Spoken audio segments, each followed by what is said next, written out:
यीशु मसीह के नाम से अस्सलाम वालेकुम। प्यारे भाई और बहन, आप लोगों को याद होगा कि गए सो वक्त हम मरकुस की इंजिल बाब 10 गौर कर रहे थे और हम बाब 10 के पहले 45 आयतों पे गौर कर रहे थे। अब हम कलाम शुरू करेंगे और पढ़ेंगे आयत 46 और 47। लिखा हुआ है, और वो यरीहो में आए, और जब वो और उसके शागिर्द और एक बड़ी भीड़ यरीहो से निकलती थी, तो तिमाई का बेटा बारतिमाई, एक अंधा फकीर, राह के किनारे बैठा हुआ था, और ये सुनकर कि यीशु नासरी है, चिल्ला चिल्ला कर कहने लगा, ए इब्ने दाऊद, ए यीशु, मुझ पर रहम कर। प्यारे भाई बहन, ऐसा लगता है कि मसीह ये अंधे के लिए यरीहो में आए। जब ये अंधे को ये बात का पता चला कि मसीह आए हैं, तो उसको इससे अच्छा मौका नहीं मिल सकता था। कई को बोले तो ये अंधे को पता था कि मसीह अंधों को आंखें देने की ताकत रखते हैं। अंधा चुप नहीं था, बल्कि चिल्लाया। उसका चिल्लाना इतनी बड़ी आवाज से था कि लोग उसको डांटने लगे। आयत 48 में लिखा हुआ है, और बहुतों ने उससे डांटा कि चुप रहे, मगर वो और भी ज्यादा चिल्लाया कि ए इब्न दाऊद, मुझ पर रहम कर। हालांकि लोगों उसको डांटे, मगर उन्हें मसीह से रहमत मांगने के लिए पीछे नहीं हटा। कई को बोले तो उसको मालूम था कि अगर उन्हें मसीह तक पहुंच जाएगा तो मसीह उसको आंखें दे देंगे। कलाम बताता है कि उन्हें चुप रहने के बजाय और भी ज्यादा चिल्लाने लगा। प्यारे भाई बहन, मसीह हमेशा हमारी आवाज सुनने के लिए तैयार हैं।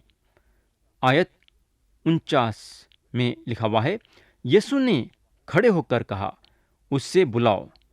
बस उन्होंने उस अंधे को ये कहकर बुलाया कि खातिर जमा रख, उठ, वो तुझे बुलाता है। तो प्यारे भाई बहन, ये अंधे का चिल्लाना मसीह को रोक दिया। या मैं आपसे एक सवाल करना चाहूंगा। मेरा सवाल है, क्या मसीह ये अंधे की पहली आवाज को नहीं सुने होंगे क्या, कि ये अंधे को दोबारा चिल्लाना पड़ा? मसीह इसके पहले आवाज को बिल्कुल सुने, मगर मसीह ये देखना चाहते थे कि उसका ईमान वाकई में उनमें कितना है। अगर ये अंधे का ईमान मसीह में नहीं रहता तो उन्हें दोबारा नहीं चिल्लाता था। ये अंधे का ईमान ये था कि मसीह उसके आवाज को जरूर सुनेंगे और उसको शफा देंगे। प्यारे भाई और बहन, हमारी कमजोरी क्या है कि हम एक बार किसी चीज के लिए दुआ करते, दूसरी बार दुआ करते, उसके बाद हमारा ईमान गिर जाता। हम ये सोचने को लगते कि क्या मसीह हमारे दुआ को सुने हैं या नहीं। मेरे दोस्त, मसीह हमारे में ये देखना चाहते हैं कि हम बार बार दुआ करना चाहेंगे या नहीं। मेरे दोस्त, एक बात याद रखो कि हम खुदा से उस वक्त तक दुआ करते रहना जब तक कि खुदा हमारी अर्जी को सुन के पूरी नहीं करता। आयत 50 से 52 में लिखा हुआ है, वो अपना कपड़ा फेंक कर उछल पड़ा और यीशु के पास आया। यीशु ने उससे कहा, तू क्या चाहता है कि मैं तेरे लिए करूं?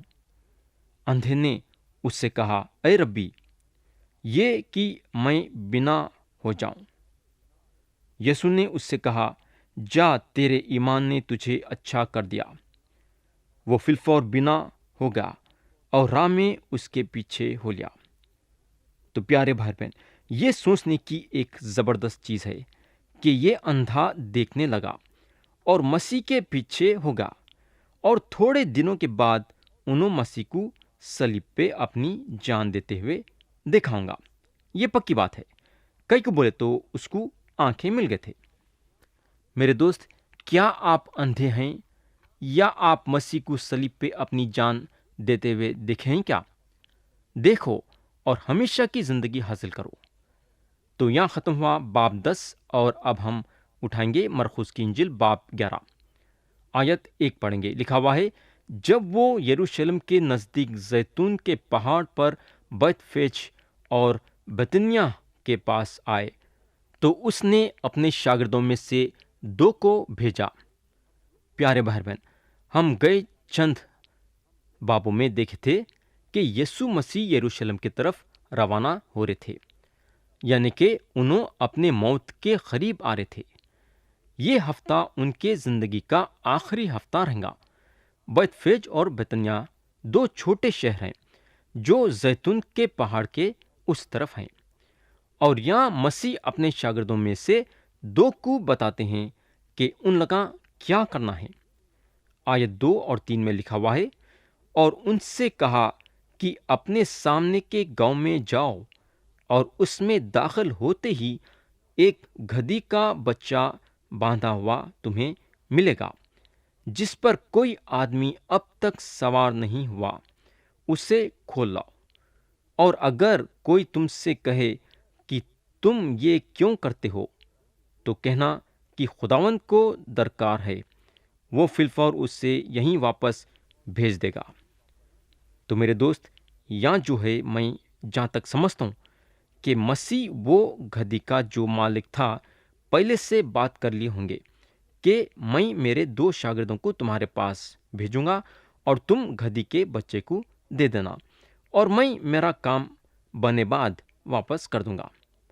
आयत 4 से 6 में लिखा हुआ है, बस वो गए और बच्चे को दरवाजे के नजदीक बाहर चौक में बांधा हुआ पाया और उससे खोलने लगे। मगर जो लोग वहां खड़े थे उनमें से बाज ने उनसे कहा, ये क्या करते हो कि गधी का बच्चा खोलते हो? मेरे दोस्त, यहाँ अगर हम देखेंगे तो उनके 2 शागिर्द मसीह के हुक्म पे अमल करते हैं, और मसीह जैसा अपने शागिर्दों को बोले थे वैसा सच होता है कि लोग उनको पूछते हैं। आयत 7 से 10 में लिखा हुआ है, बस वो गधी के बच्चे को यीशु के पास लाए और अपने कपड़े उस पर डाल दिए, और वो उस पर सवार हो गया। और बहुत लोगों ने अपने कपड़े राह में बिछा दिए, और उन्हें खेतों में से डालियां काट के फैला दी, और जो उसके आगे आगे जाते और पीछे पीछे चले आते थे पुकार पुकार कर कहते जाते थे कि होशाना, मुबारक है वो जो खुदावंद के नाम पर आता है, मुबारक है हमारे बाप दाऊद की बादशाहत जो आ रही है, आलमी बाला पर होशाना। तो यहाँ लोग होशाना बोल के चिल्लाने लगे। कई को बोले तो उन लोग पहचान लिए कि मसीह वो पेशन गोई को पूरी कर रहे हैं जो जकरिया बाब 9 और आयत 9 में बताई गई है। उन लोग दाऊद के बादशाहत के बारे में बात कर रहे थे। कई को बोले तो खुदा दाऊद को 2 शमूएल बाब 7 और 12 से 14 में अपना कलाम दे चुका था।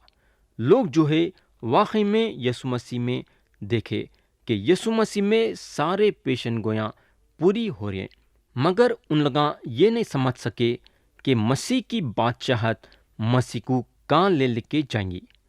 हमको मालूम होना चाहिए कि ये लोग एक दिन चिल्लाने को लगे कि मसीह को सलीब दियो, सलीब।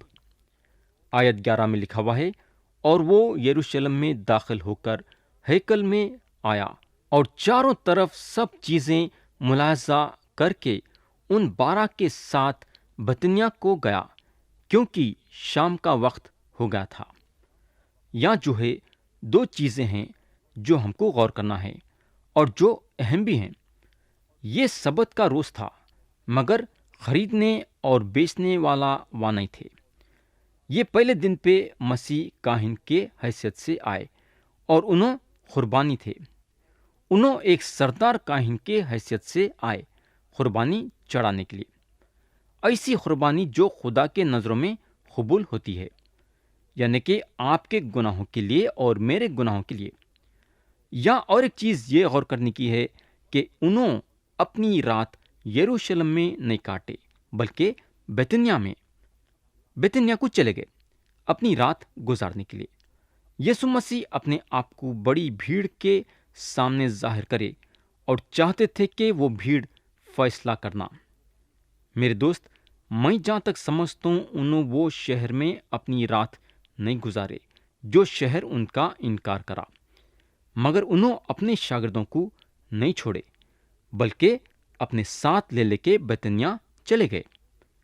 پیارے بھائی بہن، ایک چیز ہم کو ضرور یاد رکھنا ہے کہ مسیح اپنے چاہنے والوں کو کبھی بھی نہیں چھوڑتے۔ انہوں ہمارے ساتھ دنیا کے آخر تک ہیں، یہ ان کا وعدہ ہے۔ آیت 12 سے 14 میں لکھا ہوا ہے، دوسرے دن جب وہ بیتنیہ سے نکلے، اس کو بھوک لگی، اور دور سے انجیر کا ایک درخت جس میں پتے تھے دیکھ کر گیا کہ شاید اس میں کچھ پائے، مگر جب اس کے پاس پہنچا تو پتوں کے سوائے کچھ نہ پایا، کیونکہ انجیر کا موسم نہ تھا۔ اس نے اس سے کہا، آئندہ کوئی تجھ سے کبھی پھل نہ کھائے، اور اس کے شاگردوں نے سنا۔ تو پیارے بھائی اور بہن، یہ کل کی بات ہے، یعنی کہ دوسرا دن، اور مسیح اور ان کے شاگرداں بیتنیہ سے آ رہے تھے۔ یہ دوسرا دن تھا اور انہوں کامیابی کے ساتھ داخل ہوئے۔ یہ دن انہوں ہیکل کو صاف کرے اور انجیر کے درخت کو کوسے۔ اسرائیلی قوم میرے خیال سے انجیر کے درخت کی ایک تصویر ہے۔ یہاں جو ہے ہم ایک روحانی بات سیکھتے ہیں۔ ان کے پاس اوپری مذہب تھا، یعنی کہ اسرائیلیوں کے پاس پتے خوبصورت نظر آ رہے تھے مگر پھل نہیں تھا، یعنی کہ روحانی پھل نظر نہیں آ رہا تھا۔ میں بعضی وقت حیرت میں پڑ جاتا ہوں کہ آج کے کلیسیا کے بارے میں ہم ایسا بول سکتے کیا کہ کلیسیا میں روحانی پھل نہیں ہے۔ کلام بتاتا ہے کہ مسیح انجیر کے درخت کو کوسے اور انجیر کا درخت سوکھ گیا۔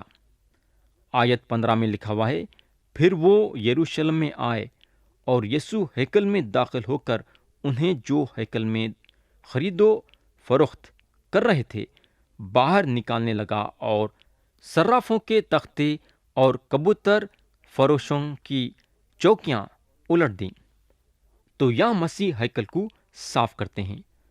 یوحنا بتاتے ہیں کہ مسیح اپنے خدمت گزاری کے شروع میں ہیکل کو صاف کرے، اور اب ان کے خدمت گزاری کے آخری وقت پہ ہیکل کو صاف کرتے ہیں۔ یہ جو صاف کرنے کا کام ہوا وہ دوسرا دن تھا، اور یہ سبت کا روز نہیں تھا بلکہ اتوار کا دن تھا۔ صرافوں جو ہیں اس وقت ہیکل میں تھے، ان لوگ اپنے اپنے کرسیوں پہ بیٹھے تھے تاکہ جس وقت پردیسیاں آئے تو ان کے ساتھ پیسے کا لین دین کرے۔ ویسا پردیسی اپنے پیسوں کا استعمال نہیں کر سکتے تھے، بلکہ جو پیسہ ہیکل میں استعمال ہوتا تھا وہ پیسوں کا استعمال کرنا پڑتا تھا۔ یہ لوگ اپنا کچھ منافع رکھ کے اچھا کماتے تھے، مگر یہ ناپاکی تھی، اور مسیح کے حساب سے یہ چوراں تھے۔ ہیکل کو یہ دھندے کے ذریعے سے ناپاک کر رہے تھے۔ پیارے بھائی بہن، کسی قسم کا گناہ ہمارے دل میں رکھنا ناپاکی ہے۔ کئی کو بولے تو ہمارا دل خدا کا ہیکل ہے۔ یہ ہوگا اب ہم تیسرے دن میں آئیں گے، آیت 20 اور 21 پڑھیں گے۔ پھر صبح کو جب وہ ادھر سے گزرے تو اس انجیر کے درخت کو جڑ تک سوکھا ہوا دیکھا۔ پترس کو وہ بات یاد آئی اور اس سے کہا، اے ربی، دیکھ یہ انجیر کا درخت جس پر تو نے لعنت کی تھی سوکھ گیا ہے۔ پترس ہمیشہ مسیح کے باتوں پہ اور ان کے چالوں پہ بہت ہی غور سے دیکھتے تھے۔ یا کوئی دوسرا شاگرد یہ بات غور سے نہیں دیکھا، مگر پترس جو تھے برابر مسیح کے چالوں پہ غور کرتے تھے اور یاد کرتے تھے کہ مسیح کیا کرے۔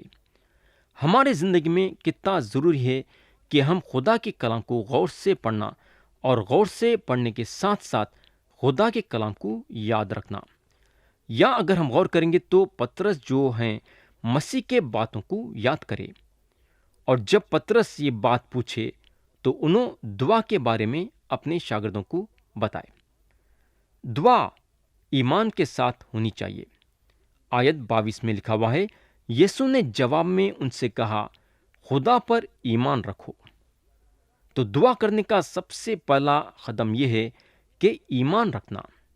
جو آدمی عبرانیوں کو خط لکھا وہ آدمی بھی یہ قاعدہ ان کے سامنے رکھا، اور ہم عبرانیوں کے نام کا خط باب 11 اور اس کی آیت 6 پڑھیں گے تو لکھا ہوا ہے، اور بغیر ایمان کے اس کو پسند آنا ناممکن ہے، اس لیے کہ خدا کے پاس آنے والے کو ایمان لانا چاہیے کہ وہ موجود ہے اور اپنے طالبوں کو بدلا دیتا ہے۔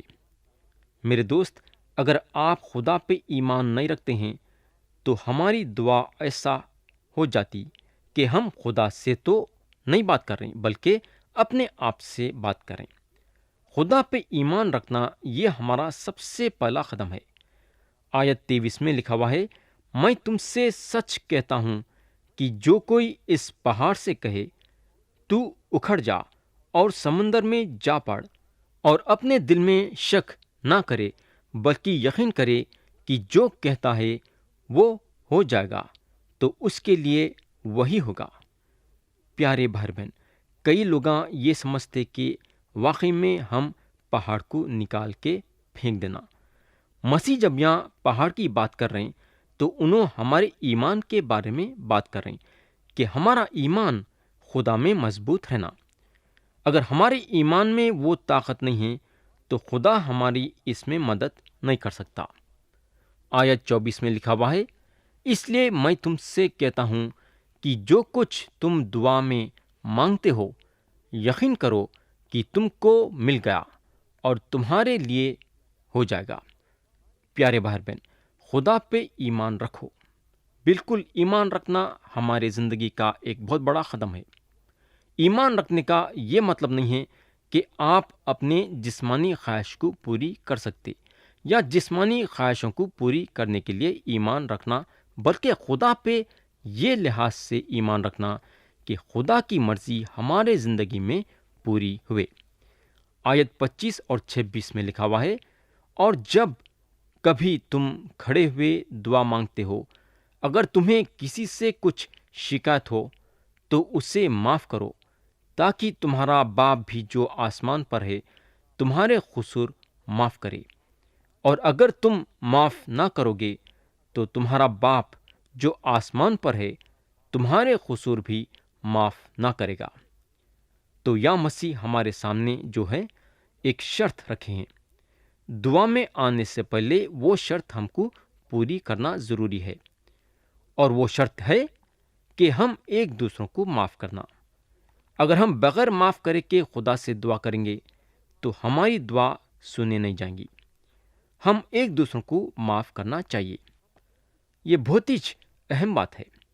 اب ہم آگے دیکھیں گے کہ سردار کاہن باہر آتے ہیں مسیح کو پھنسانے کے لیے۔ آیت 27 اور 28 میں لکھا ہوا ہے، وہ پھر یروشلم میں آئے، اور جب وہ ہیکل میں پھر رہا تھا تو سردار کاہن اور فقی اور بزرگ اس کے پاس آئے اور اس سے کہا، تو ان کاموں کو کس اختیار سے کرتا ہے، یا کس نے تجھے یہ اختیار دیا کہ ان کاموں کو کرے؟ تو میرے دوست، یا پھر سے یہ مذہبی بزرگاں مسیح کو پھنسانے کی کوشش میں ہیں۔ ان لوگاں اپنے دماغ میں یہ بات لا لیے تھے کہ کیسا نہ تو کیسا مسیح کو پھنسانا۔